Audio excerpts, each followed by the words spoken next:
My name is Kristen Miller-Zone, and I'm the Executive Director of Costume Society of America. We thank you for joining today's edition of our Conversations on Dress series, an oral history interview with Colleen Callahan and A. Newbold Richardson. Please allow me to introduce our interviewer, CSA member Alden O'Brien. Alden is Curator of Costume and Textiles at the DAR Museum in Washington, D.C. She focuses on linking fashion and textile history to the decorative arts, literature, and other cultural trends. Alden's specialty is American and British clothing of the late 18th and early 19th centuries, with a special interest in the history of childhood and children's clothing. She has curated numerous costume and textile exhibitions, including An Agreeable Tyrant, Fashion After the Revolution in 2016. I will turn it over to Alden to introduce the subjects of today's interview, Colleen Callahan and A. Newbold Richardson. And I'm so happy to be asked to have this conversation with Colleen and Newbie, whom I've known for many, many years, really through the Costume Society. Why don't you tell me a little bit about your school and professional background up until when you started working with Colleen? Well, I come from a long line of expert needlewomen and lovers of antiques. My parents were big antique dealers, or had relationships with a lot of antique dealers, and they were very active in historic preservation. So I used to accompany them on their antiquing trips, and I always ended up in the place where the antique clothing was. I was allowed to play dress ups in my great-grandmother's Fortunies, for God's sakes. Oh God. So it sort of was in the blood. While I was in high school, I was very active in the drama club, had visions of being an actress, ended up at Northwestern University, where we were obligated to do crew for the main stage shows. So because I knew how to sew, why, I went to the costume shop. Well, I didn't leave for 4 years. I just absolutely fell in love. Open arms. The whole idea of how to interpret personality through clothing. It was just fabulous. I was also in college and in high school. I ended up working part-time for my best friend's mother, who was a well-known local couturier who owned a specialty shop and workrooms. So I sort of ended up apprenticing to Clarissa. After college, I came back home and I ended up really working for her and really learning the business of fitting clothing and schlepping the line to New York for Fashion Week and doing all of that wonderful kind of stuff. So while I was working for her, I decided to get my Master of Fine Arts in costume design. I went to George Washington University, and Clarissa was very active in all aspects of costume, including being one of the, she joined Costume Society its very first year. She was also president of Fashion Group. So I really did learn an amazing amount about that aspect of the business. She introduced me to a woman who owned a very high-end antique clothing store here in Alexandria. And she needed people to do mending on the clothing. Well, I very quickly realized, first of all, this wasn't ordinary mending. And second of all, I fell in love with working with original garments. That's all there is to it. Right. I even ended up selling several outfits to the Kyoto Museum. So when all was said and done, I ended up spending a lot of time at the Textile Museum Library studying conservation, because at that point there really weren't organized courses of study, or at least they were in their infancy. And through Costume Society, I met Margaret Ordonez, which was fabulous. And thank you, Margaret, for all you have taught me over the years. I think people forget that, you know, those of us who are our age came up through the ranks having to cobble together a lot of skill sets, right, because there weren't graduate programs in all of this. And so it was a matter of hands-on experience in adjacent fields or internships in some museums and with private practice. Right. So I'm going to go over to, oh, sorry, let me finish. Well, I was just going to say, I ended up doing a lot of outreach to small museums. And during one of those encounters, a board of directors refused to give me any kind of money for conservation materials. I got really pissed off because one of the quilts in that collection was worth 2 years at Princeton College. And I told him so. Wow. And I also looked at the board member who was a lawyer, and I said, you have a fiduciary responsibility to the care of this collection. And by God, I got money for boxes. So at that point, I became certified as an appraiser because I figured I might be able to save more stuff. And that's how I met Colleen, or started working with Colleen. So let's turn it over to Colleen, who also has some theater in her background. So tell us about that, Colleen, and the rest. Yeah, I've always been interested in clothes from the time I was a little girl. And while I was growing up, I made my own clothes. I basically taught myself how to sew with a few mentors locally. And then I decided I wanted to be a fashion designer. But when I actually applied to college and ended up going, the program I was at did not have fashion design. So I went to the theater department and said I could sew, and they said, there's a machine, sit down and you can work on it, on this dress. So that was similar to what happened to Newbie. And then after that, I worked in theater costuming for 5 years in regional theaters, and then for another several years in academic theaters at Temple University and the North Carolina School of the Arts. And while I was at Temple, the NYU program, graduate program, began, and I was in the first class. And because I'd been waiting for a program like that, and because I had really decided I did not want to stay in theater for the rest of my life. So I then moved into museum work. When I got my degree, I got the job of costume and textile curator at the Valentine Museum, and worked there for 18 years. And then I retired from that position and began working with Newbie. Now, tell the story of how you connected, because it really is a costume society connection. I know, well, for one thing, I remember going down to see one of your exhibits with Newbie, and so that helped. I don't know if I literally introduced the two of you, but I know that was one opportunity for you to get to know each other a little better if you already had met. Well, Colleen had been president of the Costume Society. I was scared to death of her. Are you kidding? Well, anyway, but Newbie was an appraiser, and it turned out we needed to have a vest appraised, an 18th century vest that was a Maryland history vest that a Maryland institution wanted to have, and it was not appropriate for the Valentine. And so we needed to have it appraised so that we could sell it to them. And the day she came to do the appraisal, there were two other people there on an appointment, Barbara Charles, an exhibit designer, and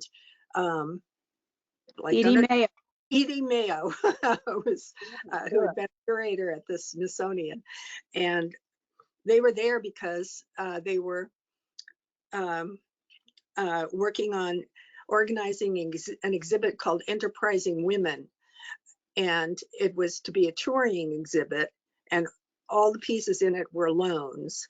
And it was organized by the Schlesinger Library at Radcliffe, and also the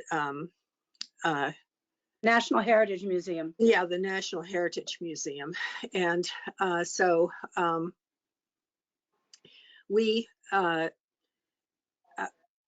they were talking to me, and they asked me if I would be interested in being the one to travel to the venues and set up the exhibit, because they were in the position of having to deal with all of these different lenders. And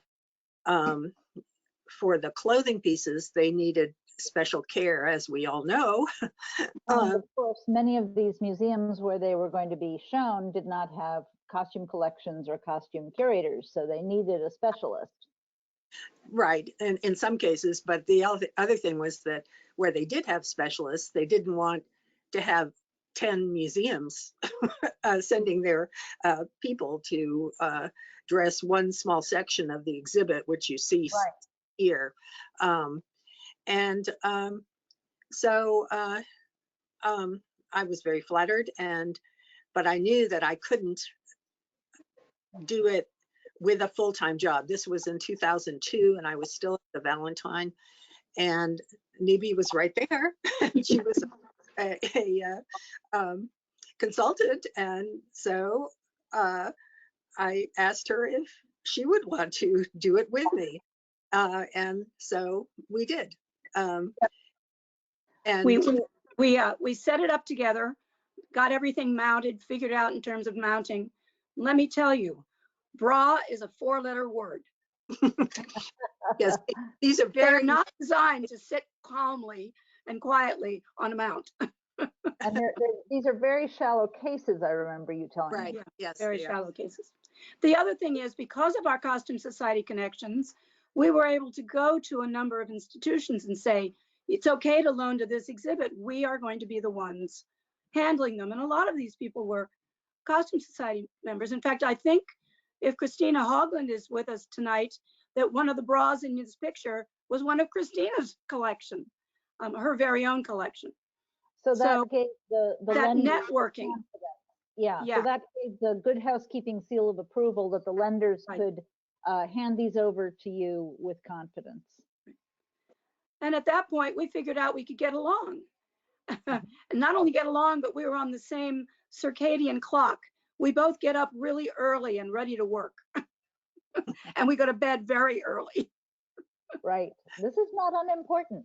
There was a huge grant involved in saving America's treasures, and you were in charge of this. So tell us about this. Well, this began with me going to the James Monroe Museum and working with them on first a grant that was an assessment of their collection, and then a second Save America's Treasures grant to do conservation work on the most important pieces, and this was one of them. And this is quite a dramatic before and after. Yeah, and the after has a bodice that is made of computer-generated fabric. Oh, fabulous!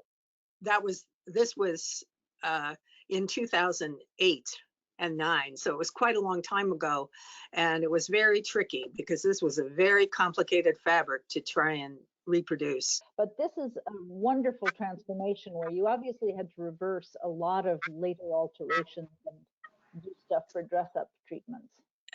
Yeah, there were all of the pieces were the panels were basically had very many slits in them. Right. Let me tell you, if everybody listen up, if you take nothing else away from this, you need to take away the miracle of passive hydration.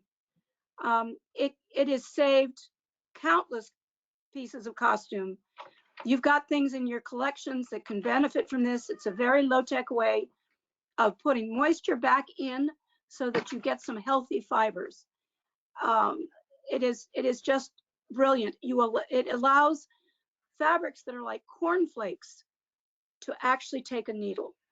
And that's the only way we were able to salvage this skirt. Yeah. And it's very slow and very gentle. And you've worked with other presidential projects as well, at Monticello and Mount Vernon, right?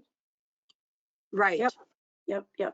I mean, one of the reasons they like us is because we're very kind to volunteers. Volunteers are the backbone of the museum world.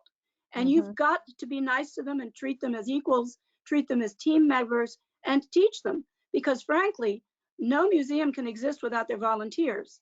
So if you come in with chips on your shoulders as the experts from out of town, regardless of whether you really are or not. Well, and probably many people don't feel that they are, but the volunteers might be prepared to think that you are. So you kind of have to take the extra effort to say, no, Right. we respect you. Right. Look at that before picture on the upper right, and on the left is your little chamber that you created.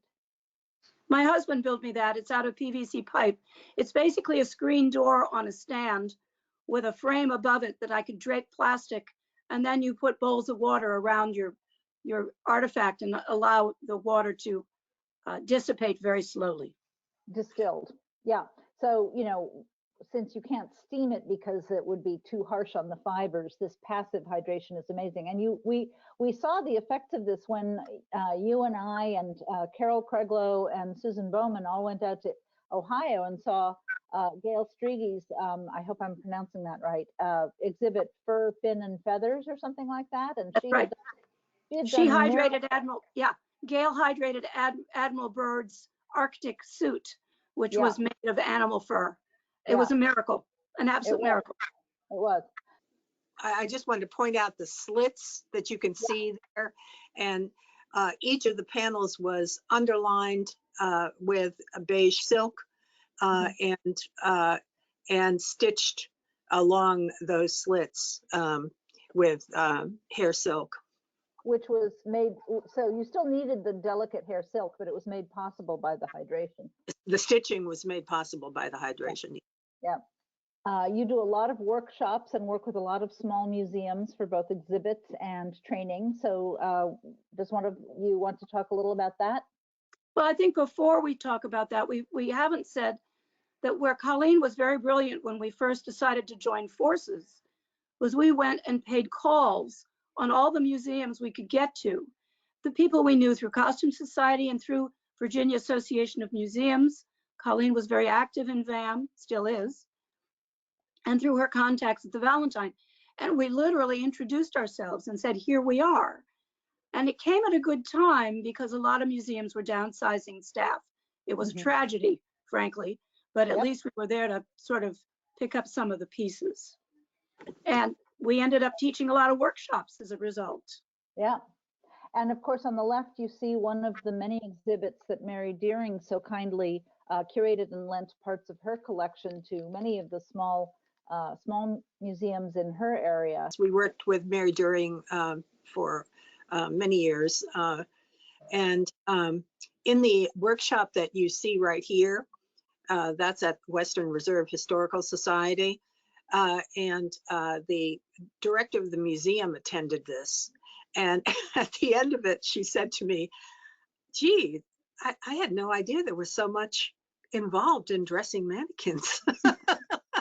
So here's your other hint, people who are logging on. Make sure your director comes to workshops or comes to see you mounting things on mannequins and gets some kind of a grasp of how difficult it is. It's not like what the ceramics curator can do.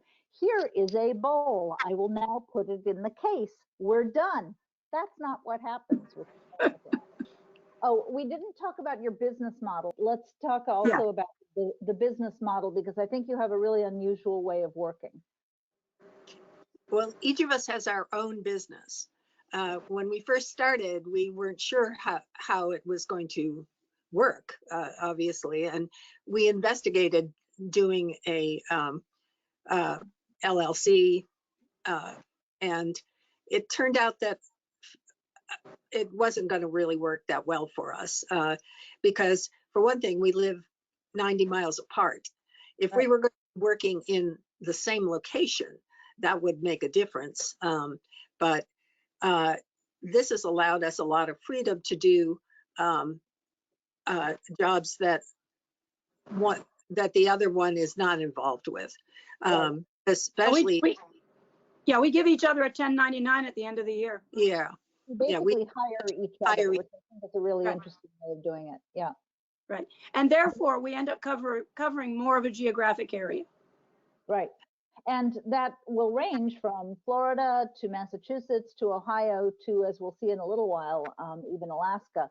But for now, tell us the story about this appraisal, because one of the things you do is a lot of things come through your hands, both through museums and private clients, and this was one of them. Well, what happens is that people don't understand what an appraisal is. They use the term as a catch-all for collections management, really, and trying to evaluate what they have in a collection. An appraisal is a monetary value, and so we frequently will end up with projects that are in fact collections management. But in this case, and I can talk about this, by the way, because it was published in the Antiques, in Maine Antique Digest, the story of it, Massachusetts Historical Society owned this very famous suit of Dr. Benjamin Franklin. It had been on long-term loan at the Smithsonian, and the Smithsonian was tidying up loans, and Mass Historical said, after 60 years, we think maybe you should have it. So they asked me to appraise it, assuming it was just a dirty old 18th century suit. Well, I started to do some research and realized that this was not an ordinary suit of clothing. Yeah. It was, in fact, an icon of the Revolution. It was one of the weapons that Dr. Franklin used to persuade the French, because this suit dates to when he was at the court of Versailles trying to get the French to join us in the Revolution, and we succeeded. Right. And so I put this very large value on this suit because, frankly, that's what it's worth. Well, everybody had kittens, and but let me interject that you know, you've talked some about other things you've appraised where you've said we have to go outside of costume for this. This right. is no longer being evaluated right. as a piece of textile right. or clothing. This is now in the realm of presidential memorabilia, or in this right. case, diplomatic and presidential history. And that's one of the things I'm proudest of. Objects that aren't necessarily costume for your comparables. Right. So this is one of the things I'm most proud of, is that I've played a small part in elevating costume outside of the narrow box of the stepchild of the decorative arts, and put her squarely back into the decorative arts. Anyway, T.T. Halley came and did another appraisal from a different aspect, and we came to the same value. That's really fascinating. Yeah, and I don't think we have a piece of costume yet that has gone any higher. Oh yes, here's some more networking. Newbie, tell this story of how you got this gig. Well, as a result of being an appraiser, I went to all kinds of auctions to see what people were paying and who was paying for what. And I'm very nosy, and there was this gentleman there who was bidding on really great stuff. So I didn't know him. So I went over and introduced myself and said, "Who are you, and where's this great stuff going?" And he told me, no, he was just a friend doing a favor, that his friend owned the Fountainhead Auto Museum in Alaska. And Barbara Cerny, as a result, has now become a Costume Society member. Anyway, I gave him my card and said, well, if you ever need any help. Well, sure enough, they gave us a call, and we and I was the one that was working on organizing everything for the trip there, and what we would do. We did a workshop. They sponsored a workshop, and people came. They flew in from Anchorage to Fairbanks, and it was really a great experience. Plus, we did an assessment of their collection, and so as I was working on, well, we'll be there for this. We'll get there this day, and we'll be there for 3 days, and then we'll leave. And Newbie said, "Colleen, we're going to Alaska." We need to see some of the sights. And so after we finished working with them, we took a couple of days to do some sightseeing. And this is a great example of someone who has been able to incorporate costume into a museum that otherwise you wouldn't think of. Yeah. But with pairing the period clothes with the period cars and changing out the exhibits, they get a lot of traffic that they otherwise wouldn't get. Yeah. The attorneys are wonderful. Yeah. And I know you helped teach them how to dress things, on the mannequin, in better ways that supported them, look right, and all of that. So carrying the mission forth into the far northwest. Let's see what the next. I can't wait to get to this museum one day. All right, I have to say, this is some of the most miraculous work that you do. And on the left, what's funny is that you put these two things together, because on the right, I know you're going to explain that it needs to keep looking raggedy, but on the left, take a look at that. And you did something similar with a coat for us at the DAR, which is still in the Agreeable Tyrant online exhibit, if you want to look at the gray modeled coat from about, well, all the coats you worked on. Yeah. I call Colleen the coat whisperer, because she can take a schmata like this and turn it into this really respectable military coat ready for sale. So I've just very, said half of what you would say, and I apologize, but tell us more about this, Colleen. Okay. The sleight of hand is done mostly with additional fabric that's been dyed to match the original wool and inserted underneath it and stitched in place. This took about 100 hours to do. Yeah, and I'm sure. Luckily the private client had the money to pay for it. He did tell me that he's finally sold it. I didn't ask him how much he sold it for, but it was a coat that had belonged to a prominent Confederate general and not general, officer. And so that made it worth it to them to have it conserved. Well, and that dyeing technique, that's where the theater background comes in useful. Right. And tell us about Emmett Kelly. Well, Emmett Kelly, for those of you who don't remember him, was the sad sack clown with the Ringling Brothers Circus. And he was also on the Ed Sullivan Show, on a lot of other shows. He was a very, very famous clown. And he had made his own costume by buying a suit at Goodwill and then just safety pinning patches to it so that he looked like a sad sack personality. When we were at Ringling getting ready for a big exhibit there, they presented me with this suit. And the trick was to figure out where it needed to be conserved or stabilized. So it still looked like he had originally intended. But as you can see from the close-up, all of the safety pins had rusted. Yeah. And there was a lot of damage to that suit that had not been there originally. But part of it involved getting my nose down in it and trying to get the mindset of Mr. Kelly and what he was intending to do. So it was a privilege to work on it, to say the least. Although, frankly, the before and afters, you really can't tell. But you know, but we know it's healthy now. But we know it's healthy now. And I love what you say about getting down into the mindset, because that is so much about it, what it is. I have not done much conservation because no one would want me to do that. But when I worked next to Phyllis Magidson in my early internship at Museum of the City of New York, back, I won't tell you how long ago, I said something about, this is telling me this, and she said, that's the point. You have to listen to the garment. And Right. I think we all, as people who work with these garments intimately, we all understand that intuitive approach of listening. Yeah. This was the exhibit that we were working on for the Ringling Museum. And it was very difficult because the mannequins are hard mannequins done into positions, but they are wearing artifacts. Right. And the exhibit designers who do this kind of work often have reproduction clothing that they have specially made to fit the mannequin. Right. So they tug and pull at it without regard. Right. And so this was completely off their radar. Well, you ended up going up to New York to babysit some of the artifacts while they were working.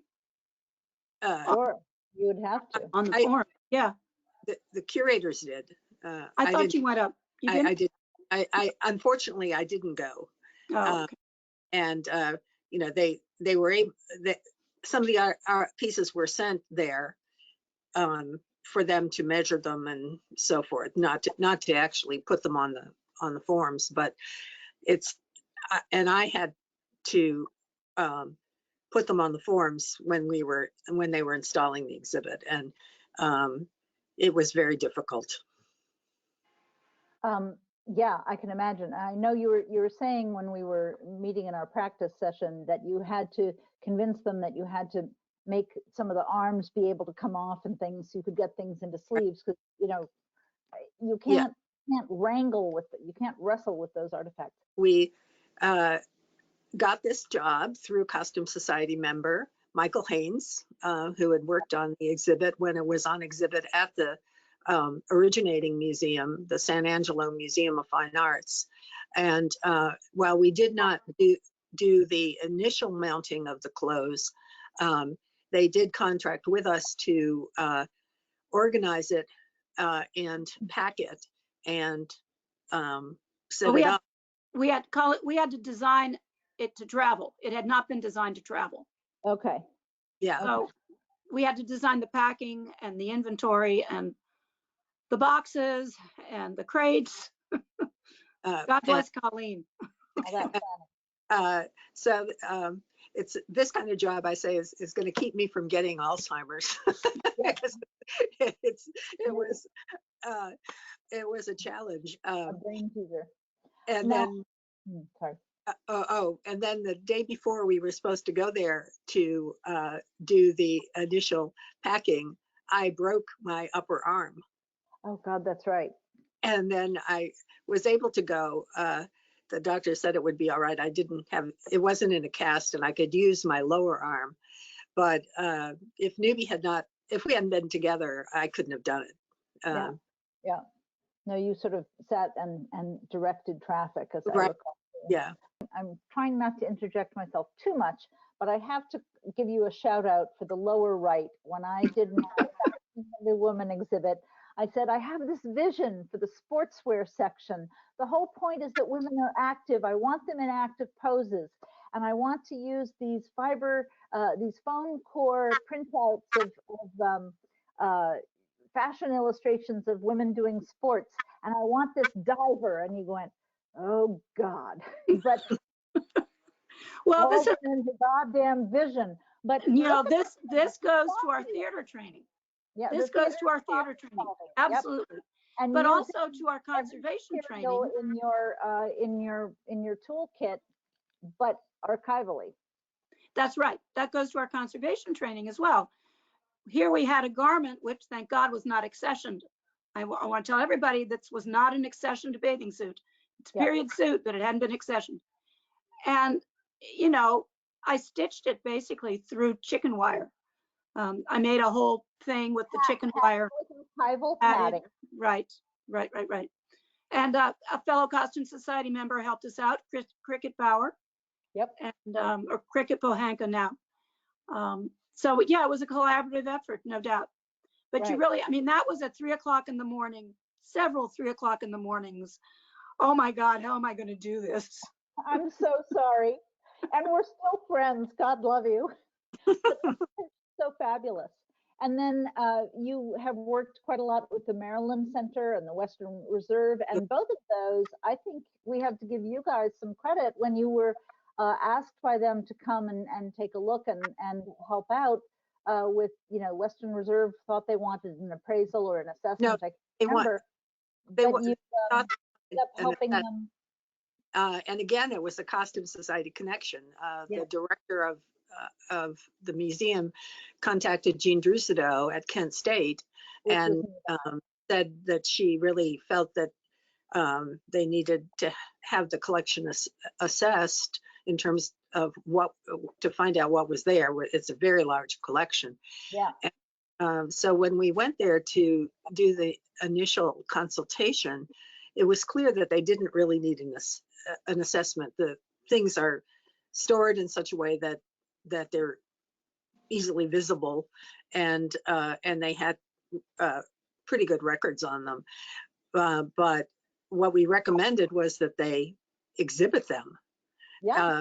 They had not had a curator for several years at that point, and now they do have an in-house curator, which is great.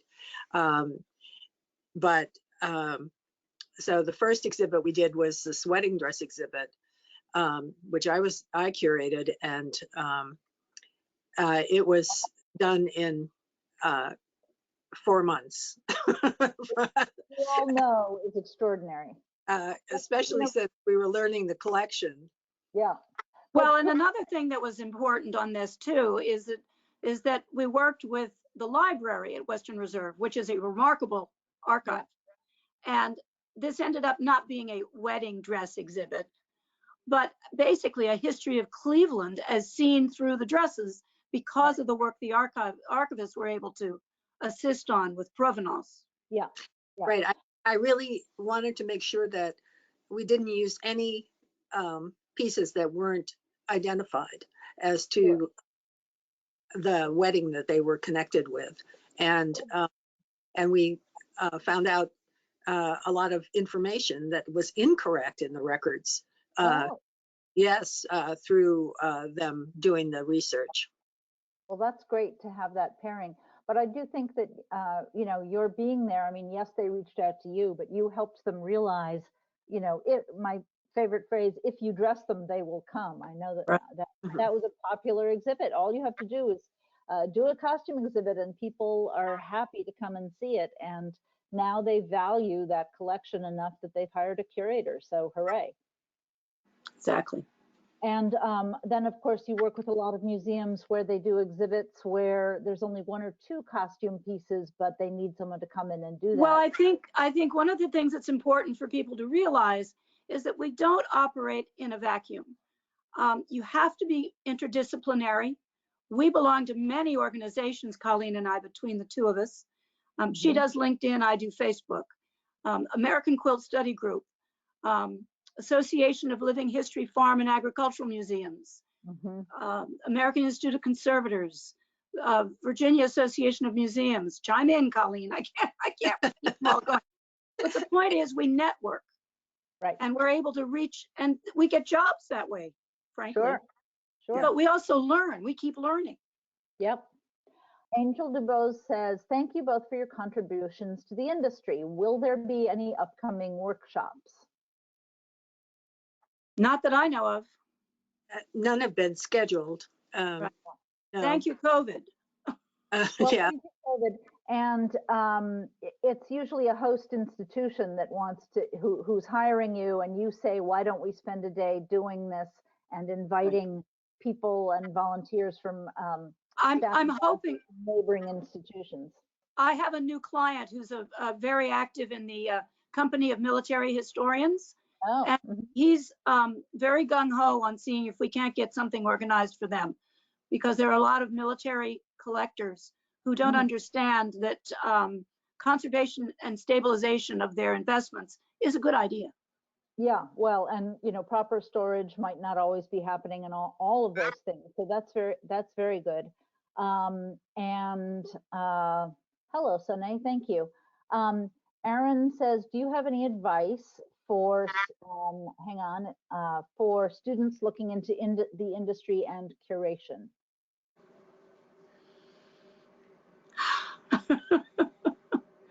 You know, you make your own luck. Well, you do, but you know, certain things are stacked up to as challenges right now. You know, people aren't hiring. It's a very field right now. I did a lot of volunteer work at first. I volunteered for you, actually. You did. Once my children were at a point where I could leave them, I got back in the saddle, and I stepped back to raise my girls. Always keeping my hand in, working for my local history museum. Sometimes I got paid and sometimes I didn't. It depended on their budget. But the fact is, we got reputations. Colleen did a lot of work outreach to small museums as well. Right. We've done a lot of pro bono work, and some of our paid work has a lot of pro bono aspects of it. That dress of Elizabeth Monroe, that we were being paid for that, but we spent many more hours on it than we were paid for, and we considered our gift to the nation. That's pretty great. But this is a very cool thing. And I remember being called in early stages of this where they said, we have one panel of this skirt that was worn in the 1740s or something like that, and then it was remade, and all we have is this sleeve. And I looked at the sleeve and I said, well, that's a 1790s sleeve. So it was worn later by a descendant, and they wanted to recreate both garments of how would it have looked in both its incarnations.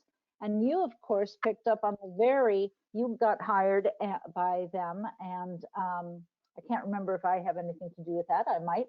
And you jumped on the bandwagon of the very early days of custom reproduction fabrics, print on demand, and look at it. And I remember there were a lot of challenges there because you had metallic threads.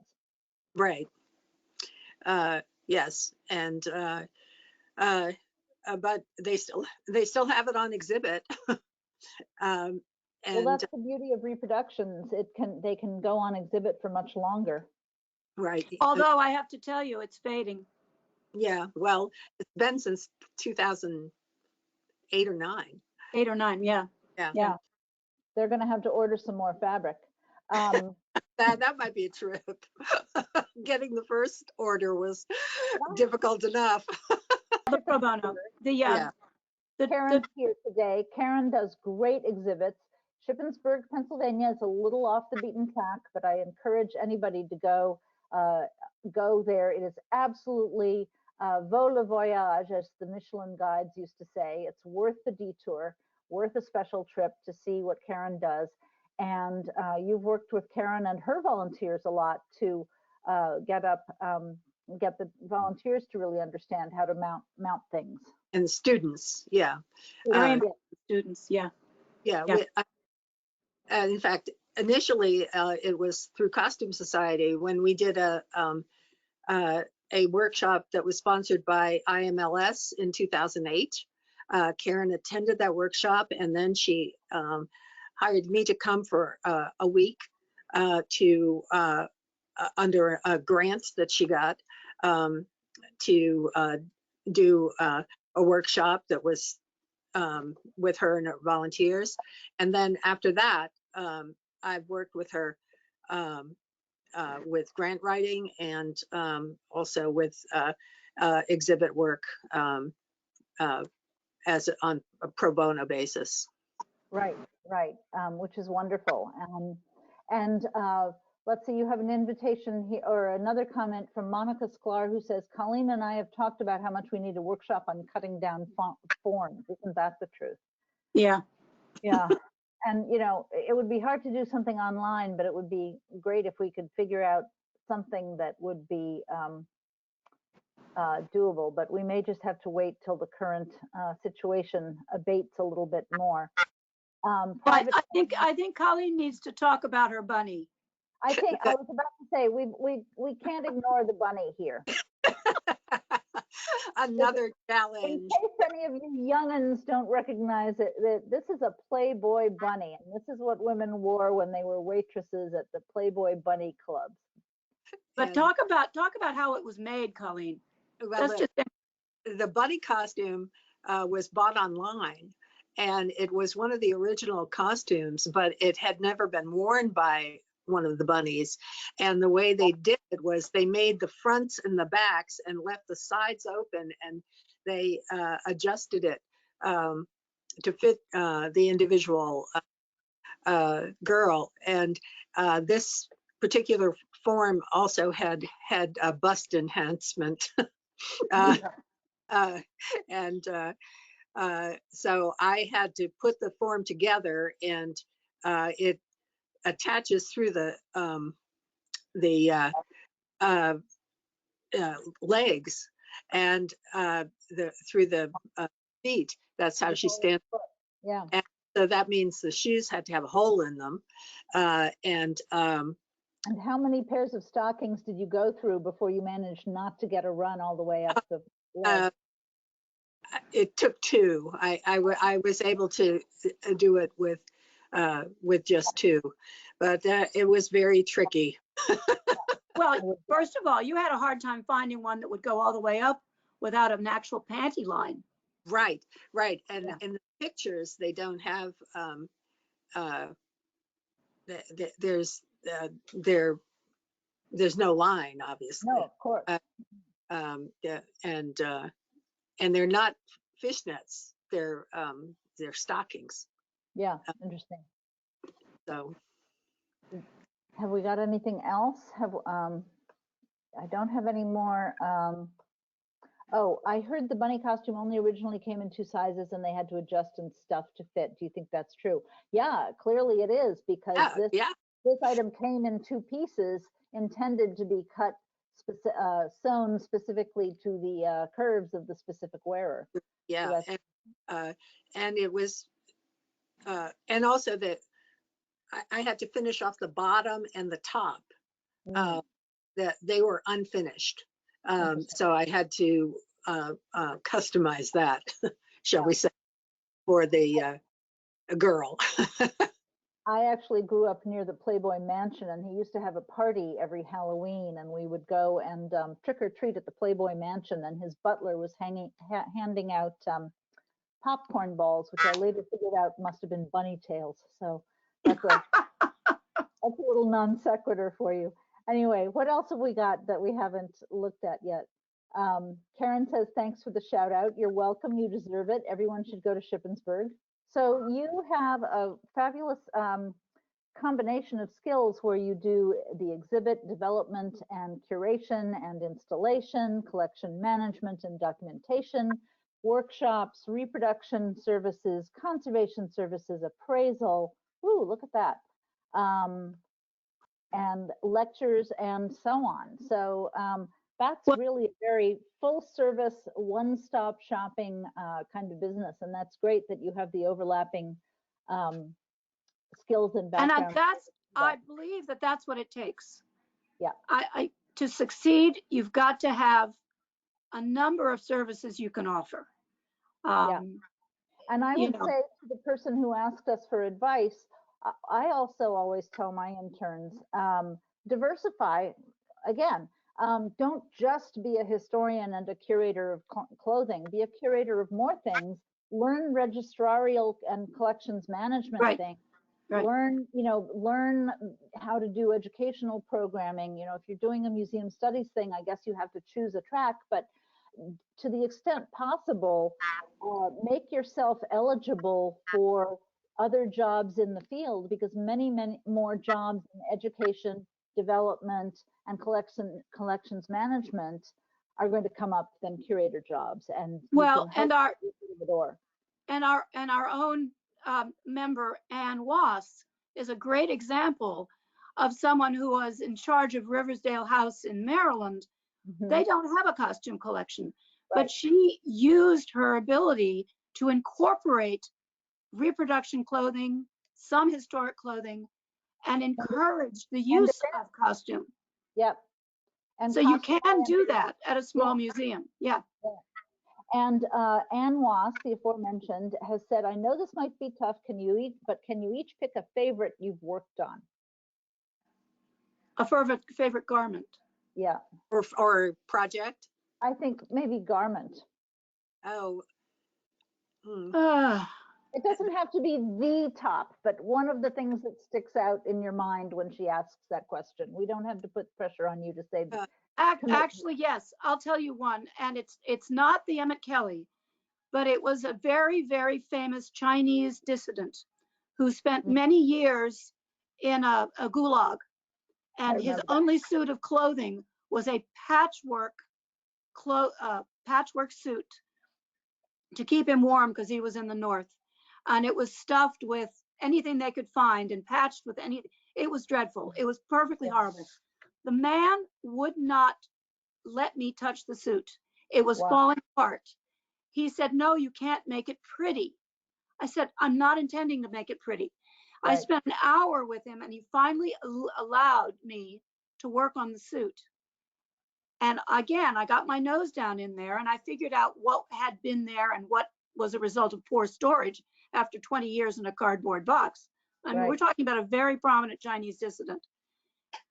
And when I brought the suit back mounted and ready for his office museum, he burst into tears because that was in fact what it had looked like when he wore it 20 years before. So And yes, that's so important because similar to the Emmett Kelly, all the damage and so on was the point and was part of the story. And in this case, it's a story of torture and trauma and survival. And so he was right. No, it doesn't need to. It's not supposed to look pretty. You leave it there. Yeah. Wow. Well, my pieces are on exhibit right now at Western Reserve. I'm not Western Reserve, at Western Kentucky University at the Kentucky Museum. I just worked on the garments that had been designed by Carrie Taylor in the early part of the 20th, late 19th, early 20th century. And they were very, very challenging. And she had very, very skilled dressmakers working for her. right. I mean, she at one point she hired something like 200. 300.